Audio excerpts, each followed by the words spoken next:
this quarter actually marked a turning point for the business of Trip.com, with most of the travel restriction and quarantine measures being lifted in China in December last year. When we look at the growth of the first quarter results, it has been encouraging, and it shows that a lot of business activities has been improving. But the problem is that it seems to me that the domestic business volume is the growth rate for that has been much higher than the international cross-border business volume.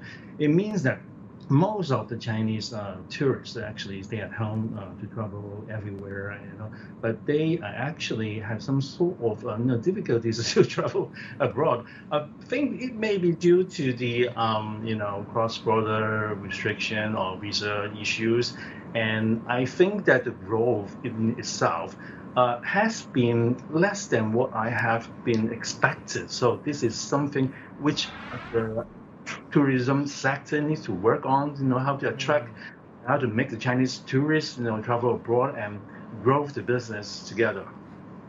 Okay. Yeah, and Ronald, it's Sam here.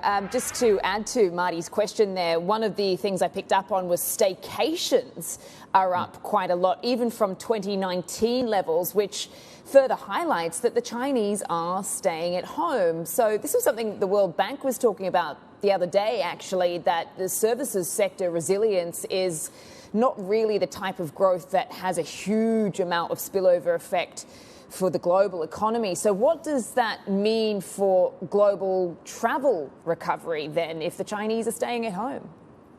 I think the Chinese government has been promoting domestic traveling, and what's worse, actually people staying in their home city, to do staycation, just book a hotel and spend a few days there, swimming and enjoying, relaxing.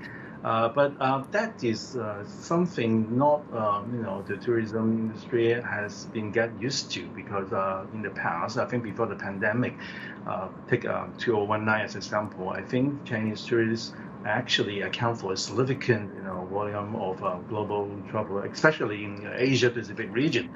And the situation has changed, for Chinese customers and Chinese tourists. Actually, sometimes I think they have facing some sort of issues. Maybe they have been some sort of delay in issuing new passport, so they cannot go abroad. And at the same time, maybe people are still scared of the pandemic.